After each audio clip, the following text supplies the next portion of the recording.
I had one church member one time, I had these two guys that were church members, and they had a business deal that went south together, which happens. I mean, people, earnest people, things go bad, and the one that was pissed off decided he wanted, we need some mediation. POM pepper spray has recently reformulated for even more effect when you bless the deserving with the hot sauce.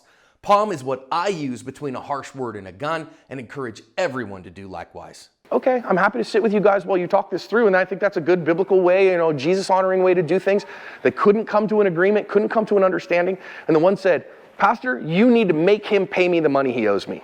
And I said, I don't know where you think I got that kind of authority, friend, but I just don't have it. Like, what do you want me to do? Walk over to his house and hold him at gunpoint while he goes to the ATM? I can't make him do that.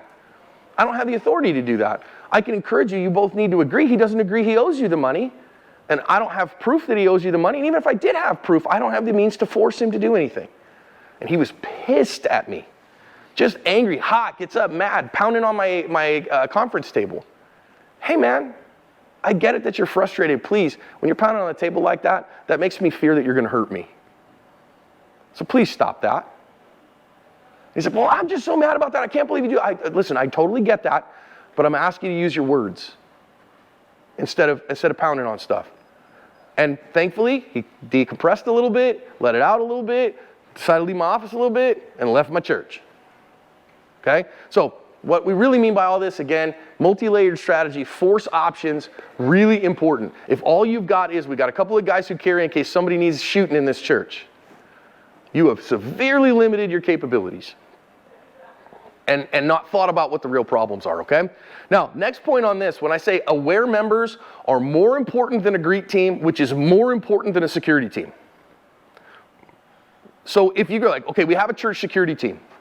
Well, how integrated is your meet and greet, your ushers, your door managers, your parking lot attendants? And you might say, well, we got a church of 30 people. We don't got any of that stuff. Well, what you have at a church of 30 people is, I know everyone who's normally here. Right? And of course, at a church of 30 people, should the pastor be telling everyone, hey friends, if somebody shows up that we don't know, y'all should know that. And what should we do? No, not be aware. Go say hi. Right? Go welcome them. Could you imagine a church of 30 people and some new family came in and everybody's like, doo-doo-doo. That would be the weirdest thing ever. Right now, a church of 2,200, you can't know everybody. You're meeting new people every day, right? Every single Sunday. So different problems require different solutions. But at that church of 30 or 40, hey, if you see somebody new, holler at me because I got to go say hi to them.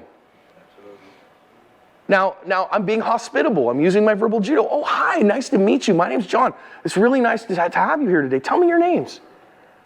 Tell me who you are. Now, what would you expect to come back? Oh, we're Jim and Barbara, and these are our kids. And oh man, are you guys from here, around here? Are you just new to town, or so you get to know? You expect people to reciprocate, get to know you a little bit. Well, great. Can I get you a cup of coffee or something like that? Now I know I've got safe, good people. This last Easter, I had a friend, and he's a pastor in town. He's one of my former Bible college students. He and his wife are great people. He says, John, I've had a credible threat at church a couple weeks in a row, and we got Easter Sunday coming up, and I talked to Phoenix PD about having a uniform presence, and it's going to be crazy expensive, and I don't know what to do and if it's worth it to do. So whoa, pump the brakes, Kyle. The bigger thing is your church used to having a uniform police presence? No. Do you really want to do that on Easter Sunday then? Is that when you want to introduce that? You think people are going to feel comfortable coming into worship that you introduce that on Easter Sunday? Oh, I hadn't thought of that. Maybe that's a bad idea. Okay, I tell you what, I'll solve your problem for you. I'll show up and be your heavy so that you don't got to worry about it. I will show up and be security for you on Sunday. And, introduce me around a little bit so that people kind of know who I am. And it was kind of funny because they were expecting me to show up like, the people who didn't know me. Of course, if you know me, I'm not going to do that. I was, oh, hey, it's really nice to meet you guys. That's cool. Let me see your children's facilities and meet the folks. Hi, I'm John. Just here if there's a problem. If you see anything that's wrong, just put a flare up and I'll help you, okay? But I'm wandering around all day, meeting people. Oh, man, seeing the kids, picking babies up, shaking babies, kissing hands. And then we had a guy that showed up, and he wasn't there for the worship service. It was kind of after everything was getting out, and this is their hipster church, so they had a coffee cart outside and a donut truck that had showed up to make donuts for people because Easter Sunday. You know how that stuff goes. And this dude kind of wanders in, and I see the fact that he's not interacting with a lot of people. He stops and gets a coffee and some donuts, and then he's just standing there kind of observing and watching. So, okay, time out. I gotta see what's going on with this guy. Hey, my friend, how are you today? And he's like, what? Oh, I said, hi, my name's John. And he didn't reach his hand back out. Okay, I'm gathering information here, right? You doing okay? Tell me your name, friend. He said, I'm just walking the earth. That's an interesting name. Is that one you chose, or is that one that mom and dad gave you? And he's like, I'm just going, where the Lord wants me to go. Oh, that's great, man. I mean, but does he command you not to be friendly and tell your name to people? And so we sat there, and so now I got somebody who is standing me off and not doing what I expect a normal person to do. So guess what that gives me? I've got information, right? So now I got to sit with this guy, and after a little while, and he's kind of trying to get away from me a little bit, and I won't let him. And after a little while, I go, hey, friend, come on, man. You understand what's going on here, and I understand what's going on here. But listen, bud, if you want to grab some more donuts or something like that, but if you're not here to fellowship, you probably need to move on. Just as simple as that. And he was like, well, I have the right to be here. I go, okay, I understand that, but if you're not here to fellowship and integrate with the congregation for worship, you've probably been here enough, and it's time to move on. Well, you don't have the right to tell me what to do. I answer to Jesus. I understand, me too. And guess what he did? Wandered off. Great. No harm, no foul, okay? So, but having a good security team, important. But then training, especially in a larger context, training your greet team, your ushers, your parking lot attendant, the people who see folks beginning. What are they looking for? What can they solve? And what do they need your help with? And when to say, whoa, put up a flare. I'm not capable to handle this problem. We used to have things when I was a pastor at West Greenway. If we had somebody show up, and you know how it is as a pastor, and especially in a small to medium congregation, you're doing 48 things before worship service starts and trying to meet people, and somebody's having a problem, and with an electrical system thing, and so the bass isn't working and all this stuff. And, you know what I mean? Your hair's on fire.